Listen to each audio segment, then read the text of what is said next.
ধন্যবাদ মাননীয় স্পিকার। আমি মাননীয় মন্ত্রী যুব ক্রীড়ামন্ত্রীর কাছে জানতে চাই, গাজীপুর 4 কাপাসিয়া এলাকায় একটি মিনি স্টেডিয়াম রয়েছেন। এই মিনি স্টেডিয়ামটি সম্পূর্ণ অচল অবস্থায় রয়েছে, এটি চালু করার কোনো পরিকল্পনা রয়েছে কিনা? একই সাথে গাজীপুর জেলা স্টেডিয়ামটি এখন শুধুমাত্র ফুটবলের জন্য ব্যবহৃত হচ্ছে, এটা সকল খেলার জন্য উন্মুক্ত করা হবে কিনা? একই সাথে গাজীপুর গ্যাস না থাকার কারণে গাজীপুর 4 কাপাসিয়া আসনে সেখানে কর্মসংস্থানের পর্যাপ্ত কোনো ব্যবস্থা নেই, ইভেন শিল্প কারখানা নেই। শিল্প কারখানা না থাকার কারণে কর্মসংস্থানের উপযোগী বিশেষ প্রশিক্ষণ ব্যবস্থা করা হবে কিনা? ধন্যবাদ মাননীয় মন্ত্রী। মাননীয় প্রতিমন্ত্রী। মাননীয় স্পিকার, আমাদের মাননীয় সংসদ সদস্য, আপনাকে ধন্যবাদ।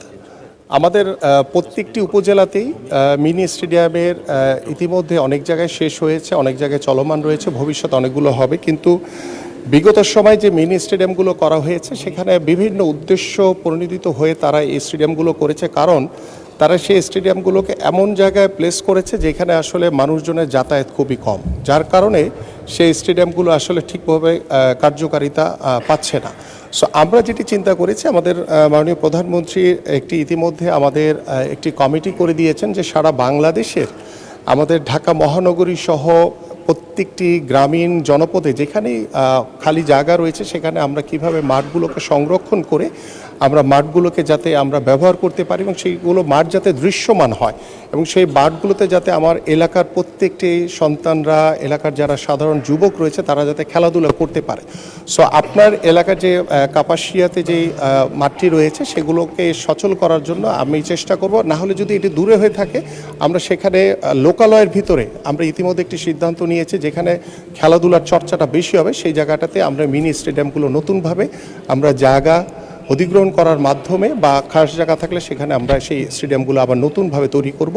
পাশাপাশি সেই খেলাধুলাকে যাতে আমরা তৃণমূল পর্যায়ে ছড়িয়ে দিতে পারি সেই জায়গাগুলো আমরা বিবেচনা করি। ইনশাআল্লাহ আমাদের কার্যক্রম চলমান রয়েছে। পাশাপাশি আপনি আরেকটি বিষয় বলেছেন, আসলে গ্যাস নাই বা কর্মসংস্থান, এটি আসলে আমার সাবজেক্ট না, সেটি আমাদের মাননীয় মন্ত্রী যার সাবজেক্ট তিনি হয়তো বা বলবেন এটি।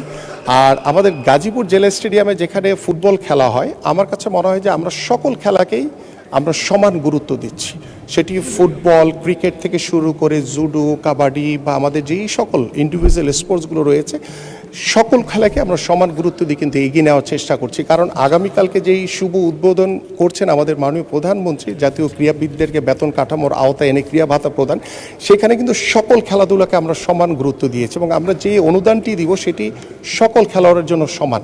পাশাপাশি আমাদের আগামী 30শে এপ্রিল সম্ভাব্য আমাদের মাননীয় প্রধানমন্ত্রীর উপস্থিতিতে ইনশাআল্লাহ আমরা নতুন করে স্পোর্টস সারা বাংলাদেশের প্রত্যেকটি জেলায় জেলায় আমরা একই দিনে ইনশাআল্লাহ উদ্বোধন করব এবং সেখানে আমাদের 12 থেকে 14 বছরের বাচ্চারা খেলাধুলার মাধ্যমে আমাদের খেলোয়াড়দেরকে আমরা তৈরি করব, তাদেরকে ডিভাইসের হাত থেকে দূরে রাখবো এবং তাদেরকে একটি সুস্থ জাতি গড়ে তোলার জন্য আমরা সর্বাত্মকভাবে আমাদের পরিকল্পনা রয়েছে।